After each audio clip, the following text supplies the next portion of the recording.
вы втроем вот так меня не становитесь. Добрый день, уважаемые коллеги. Арсмира продолжает свою работу. Сегодня у нас в гостях член рабочей группы при президенте по транзиту товаров Тимур Надарай и председатель ветеранской организации АРО Тимур Гуля. Тема нашей пресс-конференции – распоряжение президента о разрешении на ввоз товаров из Грузии. Вчера вот было заседание, да, и Тимур, вы как раз говорили о том, что вы против того, чтобы товары поступали из Грузии в Абхазию. Поясните, пожалуйста, да, с чем вы не согласны конкретно и что может быть, вчера говорили, то, что было за кадром. Андрейчка, спасибо, но я хотел бы, чтобы вы представили сперва Тимура Гуля, потом называли меня, потому что я в этой комиссии Арва. Я хочу, чтобы он начал. Спасибо. Хорошо. Спасибо. Добрый день, уважаемые журналисты. И снова пришлось вас побеспокоить. В стране ежедневно происходят различные события, абсолютно не соответствующие интересам народа и государства. Скрытые от народа действия властей продолжаются. Сегодня мы наблюдаем ложь, манипуляции, беспредел. Но, впрочем, слепой и абсолютно равнодушный человек может не видеть то, что происходит в стране. Поводом сегодняшней нашей пресс-конференции, я думаю, стало распоряжение президента Аслана Бжаня о ввозе различных товаров в Абхазию.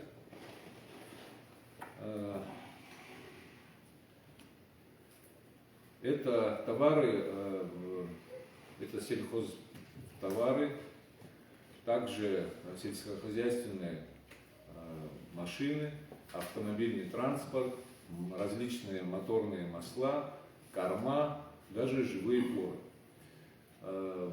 Мы об этом говорили, о торговле с Грузией неоднократно. И сегодня мы можем заявить и готовы сказать о том, что мы против торгово-экономических отношений с вражеской Грузией. Спасибо, если будут вопросы, мы готовы отвечать. Спасибо большое. И еще хотел сказать, вот этот документ, распоряжение главы государства, ну, как обычно мы узнаем, но ни в коем случае посредством информации на сайтах администрации президента или же кабинета министров. Спасибо, важно. Да, спасибо. Это важный момент, вы подчеркнули, Тимур Люсович. Вы знаете, что мы, Арва, входим в различные комиссии при президенте, которые создаются. Мы оцениваем этот факт положительно, что президент включает нас в различные комиссии, что где обсуждаются различные темы. Но, к сожалению, мы должны констатировать, что есть там, где наш голос слышен, это очень редко. И в большей части он просто пропадает, как яхта уходит куда-то. Сегодня пятница, Великая Пятница, вы знаете. Я хочу от лица Арва, от нас всех поздравить народ с наступающей светлой Пасхой.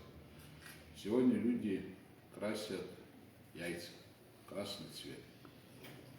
Это говорит о том, что люди вспоминают о страданиях Христа, о крови Его пролитой.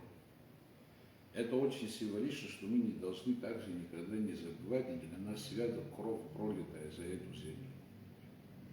Если мы начинаем забывать, нас ждут огромные, неисчислимые бедствия. Психилухоза рыбна и тахаз рыбна. Я понимаю, люди не могут объяснить, когда происходят какие-то чудовные вещи, когда там липу спилили 150-летнюю многовековую. Наверное, когда народ, Бог хочет наказать, наверное, лишает нас разума. И к этой части я отношу стремление некоторых под самыми благими намерениями помочь народу Абхазии людям купить дешевле там что-то в Грузии, мы для них стараемся. Это вот довод тех людей, которые говорят, давайте привезем. Но это разве довод? Страна, которая нас не признает, где происходят митинги, где сегодня говорят Сухум, Нацхинвал. Наше правительство строит дзоты на границе. И в это время мы видим, что с одной стороны, другой рукой мы говорим о том, что какие-то торговые отношения. Я хочу сказать, что я входил в комиссию из 4 заседаний, я был на последних 2, вчера в том числе, но это комиссия по транзиту. Комиссия по транзиту, вообще ее создание как бы непонятно было, да, но оно было создано. Почему непонятно? Если говорить о транзите грузов в Россию, в третьи страны, из третьих стран в Россию, у нас есть межгосударственное соглашение, по которому любая сторона обеспечивает транзит грузов. Также Россия обеспечивает транзит грузов, скажем, из порта Новороссийска в Абхазию. Люди привозят там товары, машины, они проходят транзитом, они не растамаживаются на территории России. То есть это соглашение, оно как бы давно действует, оно у нас есть. И также мы свои обязательства, скажем, через... Если надо было внести в указ Багапща Сергея Васильевича 2007 года какие-то изменения, там можно было, хотя у нас же международные договора имеют перед нашим решением больше юридического значения. То есть необходимости такого не было. Вот это соглашение, внести в него изменения, не нужно было. Потому что транзит другими договорами, межгосударственными договорами уже отрегулирован. Но есть, конечно, такие моменты, которые беспокоят, скажем, чтобы те грузы, которые заходить будут и уходить транзитом, их надо проверять, а вдруг, как случилось на Крымском мосту, в документах заявлено, что там лежит цемент, а повезли взрывчатое вещество и взорвали где-то.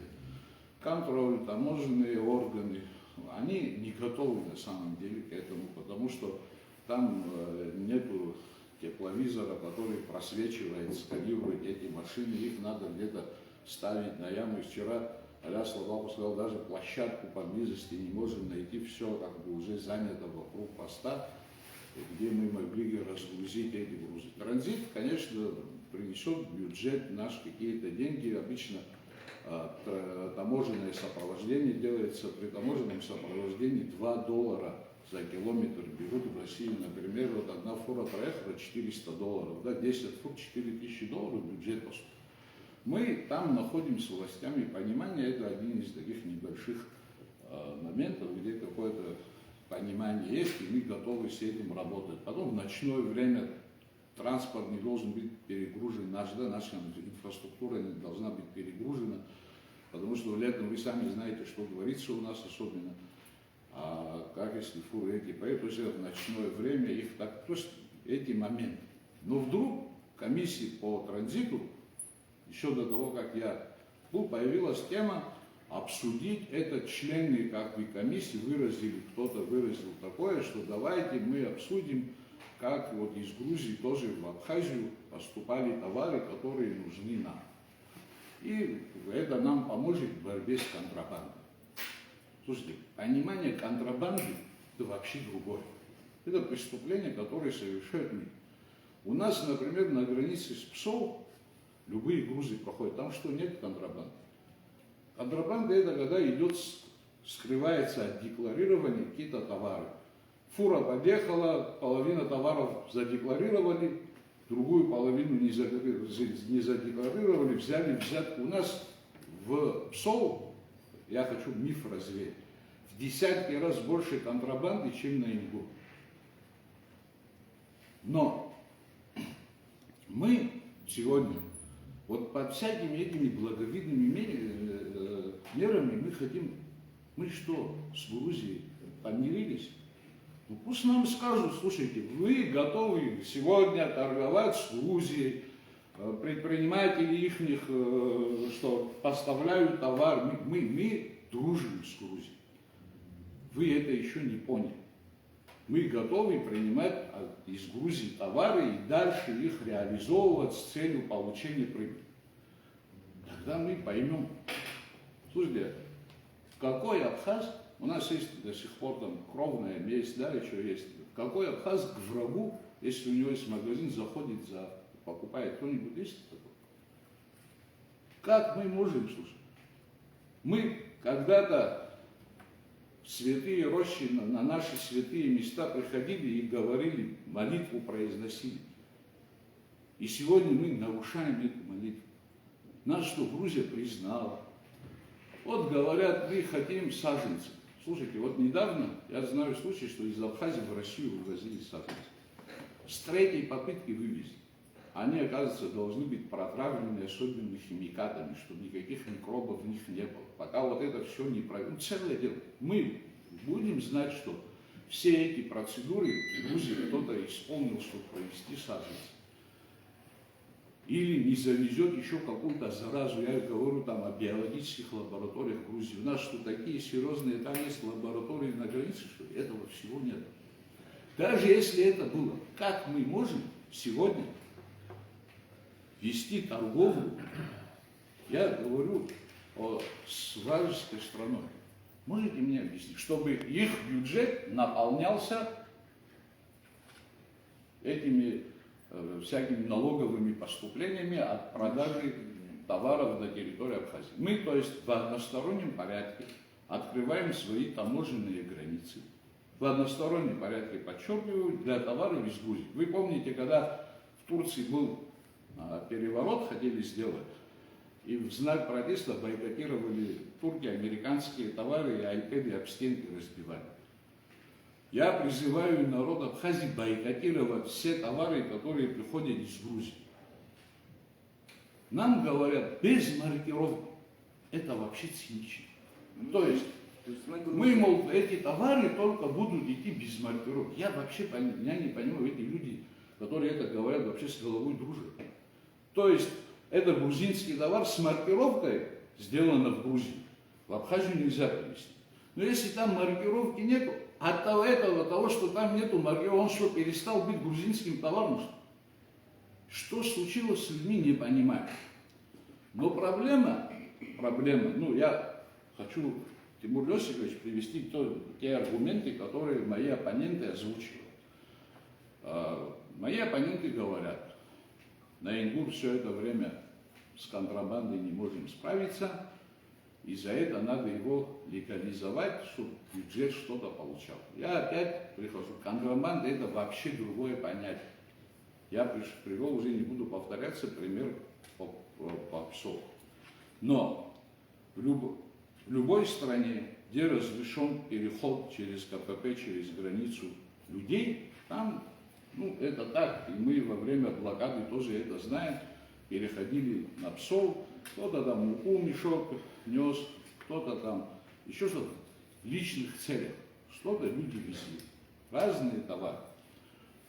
Или мы должны границу закрыть наглухо, сказать, люди не переходят, и тогда, естественно, если люди не переходят, никаких товаров тоже не будет. Но раз мы в гуманитарных целях, как мы говорим, что эти люди там имеют родственников, семьи разделенные, есть, туда ходят, и в таких целях, как мы гуманитарных, мы взяли на себя обязательство, что они, жители Гальского района, переходят. Я не говорю, что это неправильно. Все это время существует. Но все это время таможенный комитет никак мы не смогли добиться. Я еще и при Рауле Джунгличе об этом поднималась. Распишите, что могут эти люди привозить с собой без пошлины, а на какие товары вы в личных целях, что возят в личных целях, не для коммерческих, можно обложить пошлиной. Скажем, там говорят, что по решению Сергея Васильевича Багаровича было разрешено 50 килограмм каждый имеет в личных целях привозить. Сейчас они говорят, этой цифры мы нигде не видели. 50 килограмм откуда вы взяли. Вся Абхазия знает, что 50 килограмм нужно, а сейчас говорят, что документы. Хорошо, говорят, там в каком-то таможенном кодексе есть нормативы, которые люди могут переносить. На встрече вчера присутствовал Беслан Цыгович, это мой друг, сосед, мы живем в деревне, очень родители наши дружили.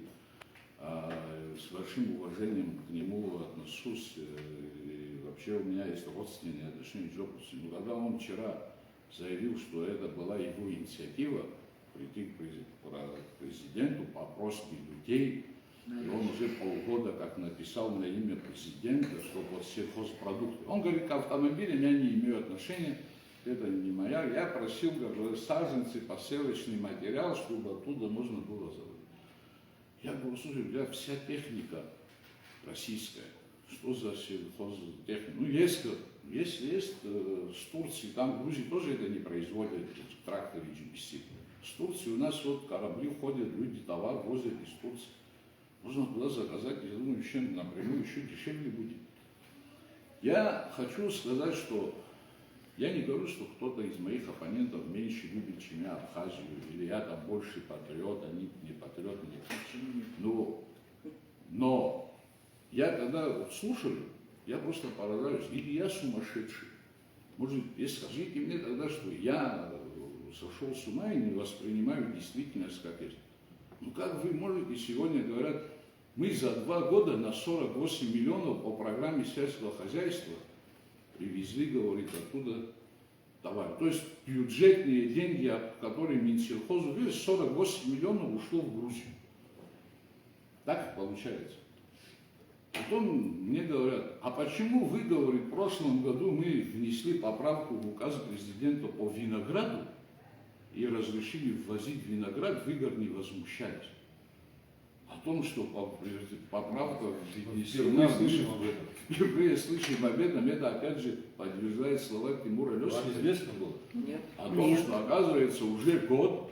Это кулуарное решение, как обычно. Да, в Абхазию можно через Ингур завозить виноград официально и продавать.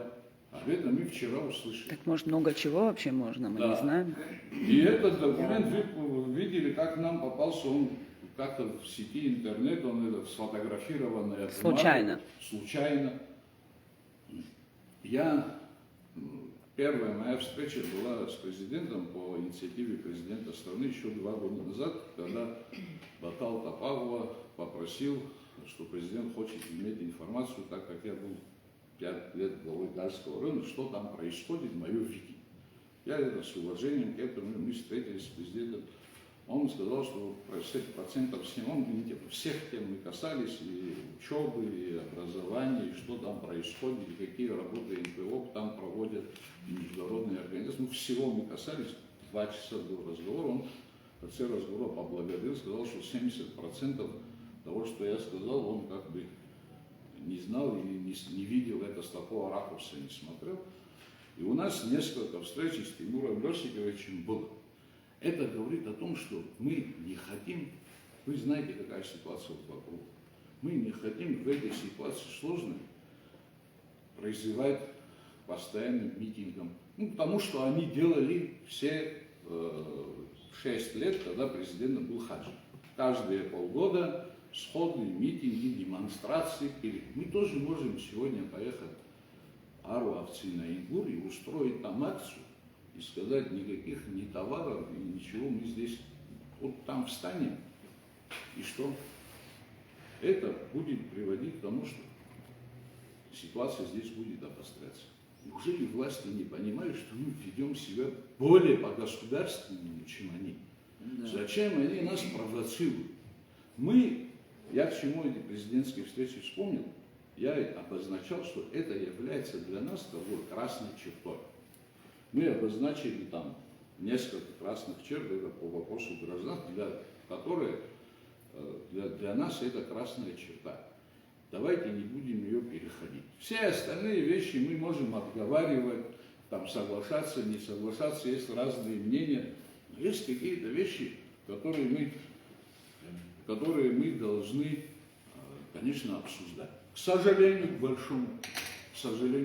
Я опять говорю, сегодня вот перед Пасхой я не хочу, избегаю каких крайних суждений. Надеюсь, мы попросим встречу с президентом, чтобы нам еще раз встретиться, объяснили нам, и мы, может, доведем до него, что наша цель, он приостановил это решение до того, как мы вместе с таможенными органами, со специалистами еще раз соберемся, обсудим. Почему, в какой момент, где мы можем пойти как бы на встречу, в чем, как я вижу.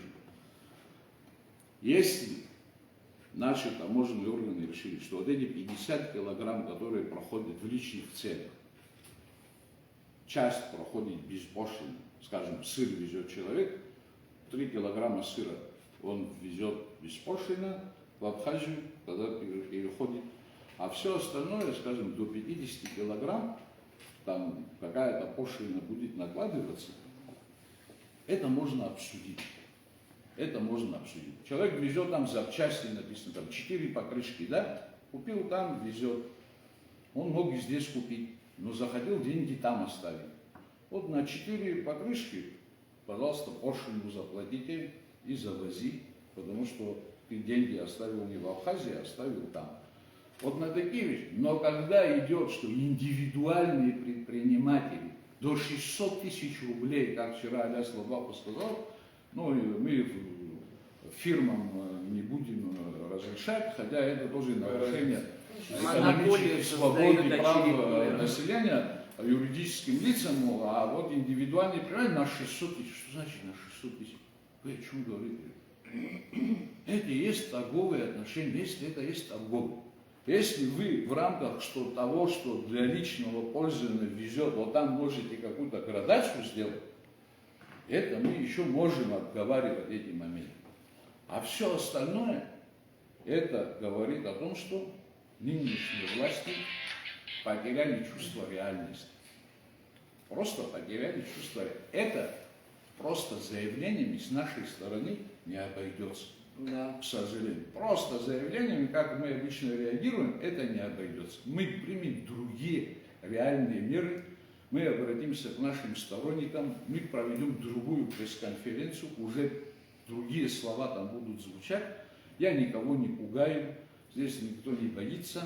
Но это как бы в рамках политической борьбы, в рамках закона мы очень много можем провести такого, что мы заставим власть сесть за стол и отменить те решения, которые не идут на пользу нашему народу и государству. Вот все, что я хотел сказать. Спасибо. Или пусть идут домой. Хотел добавить, уважаемые друзья, коротко скажу. Вообще за последние 3 года мы наблюдаем за процессами, которые проходят вокруг границы и связаны с вражеской Грузией. Напомню, власти хотели заключить какие-то договора экономического характера с Грузией, мы противостояли. Также многоуровневые переговоры в концепции международной политики президент подписал, отправил в парламент. Мы и в этом тоже противостояли. Также незаконной паспортизации граждан Грузии, живущих на территории Восточной Абхазии. Я что хочу сказать? Все время наших политиков, чиновников различного уровня тянет в Грузию. Хочу спросить, что вообще происходит? Им целого мира мало, от Калининграда до Владивостока. Это наш стратегический партнер, Российская Федерация. Почему оттуда мы не можем завозить сельскохозяйственную продукцию? Мы почему не можем вообще производить здесь, если у нас есть Министерство сельского хозяйства? Семена почему должны мы брать у врагов наших? Почему мы должны трактора покупать у грузин? Почему не с Беларуси, например, а не с России? Очень много вопросов возникает, дорогие друзья. Мне кажется, что наш народ недостаточно информирован о процессах, которые проходят в нашей стране. Я убежден в том, что если бы наш народ, многострадальный народ, кстати, хочу сказать, что еще матеря наших погибших героев еще живы, дорогие друзья. Я не сомневаюсь, что если они будут знать правду о происходящем в стране, Я думаю, что были бы процессы, которые ушатнули бы ситуацию вообще в нашей стране и привели бы к нежелательным процессам. Я еще два слова хочу добавить. Я вижу, что многие люди не понимают каких-то нюансов. Понимаешь? Когда мы вышли оттуда, ко мне подошли там ребята, мои знакомые, которые как бы сторонники нынешней власти, и они говорят, почему мы, говорят, должны, вот из Грузии машина поступает в Россию там по реэкспорту, потом приезжает там через Осетию Северную в Абхазию, мы здесь покупаем, что тогда, мол, Грузия не зарабатывает? Я говорю, ребята, неужели вы простых вещей не понимаете? Когда происходит реэкспорт, там Грузия, наверное, зарабатывает $50 или $100 за реэкспорт. То есть машина заехала в Грузию, это же не грузинская машина, да, там из Турции, скажем, да, уехала реэкспортом в Россию. Ну, все же люди не должны вот эти тонкости таможенные знать, понимаете? И вот этими пользуются и говорят, мы хотели дешевле сделать для нас, а вот оппозиция, видите, как себя ведет, вот народ там дешевле купил. Слушайте, мы фирма, что ли? Если мы страна или фирма, эта фирма не думает о государственных интересах, о том, что это значит, понимаете, что это значит грузинские товары завозить, к чему это приведет. Фирма думает, как найти прибыль. Если мы не государственники, а фирмачи какие-то, да, ну так и ну. Но даже при этом случае, что происходит, когда ты напрямую? Когда груз, который пришел в Грузию, заявляется, что он уходит не в Россию, а, скажем, в другую страну, которую они признают, а уходит на территорию Абхазии, они говорят, полная растаможка. Потому что они территорию Абхазии считают своей. Этот товар, эта машина уже становится грузинским товаром. Кто бы его не выпустил, Мерседес, там, Тойота компания, это уже все. Любой растаможенный на территории Грузии товар, он становится грузинским товаром.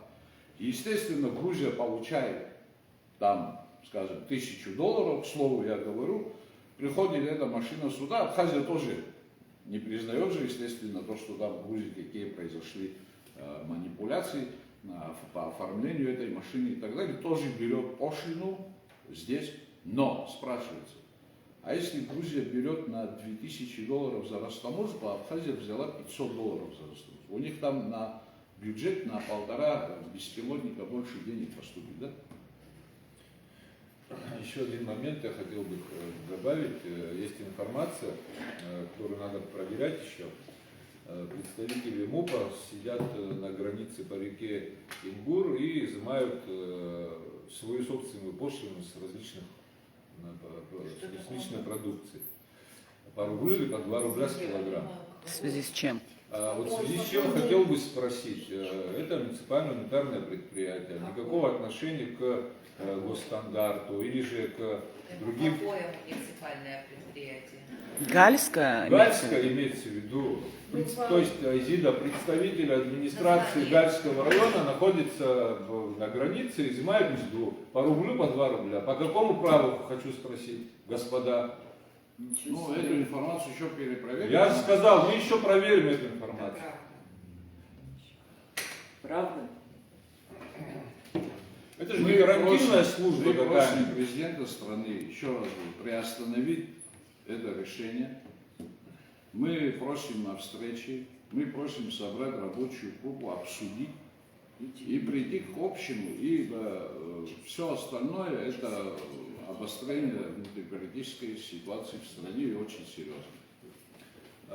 Также еще хотел бы добавить, что, как я говорил выше, я считаю, что наш народ не до конца информирован, поэтому считаю важным, необходимым, чтобы это было освещено на абхазском телевидении, на государственном телевидении, чтобы мы имели возможность говорить там напрямую со своим народом. Не все пользуются социальными сетями, не все могут получить достоверную информацию. А абхазское телевидение смотрит очень много поколений. Уже это вжилось, что вечером надо смотреть абхазское телевидение. Там ровно говорят то, что показывает Ирина Шатаевна, не более того. Мы требуем, чтобы на абхазском телевидении выступали, принимали участие в дебатах, в каких-то, я не знаю, круглых столах, хотя бы, я не знаю, 15 минут в месяц. Дайте нам, пожалуйста. Обращаюсь к вам, уважаемые представители власти. 15 минут в месяц можно нам на абхазском телевидении говорить свое мнение по различным вопросам, касаемо нашего народа и государства. Ни в коем случае о коммерции. Спасибо. Спасибо, коллеги. Есть вопросы?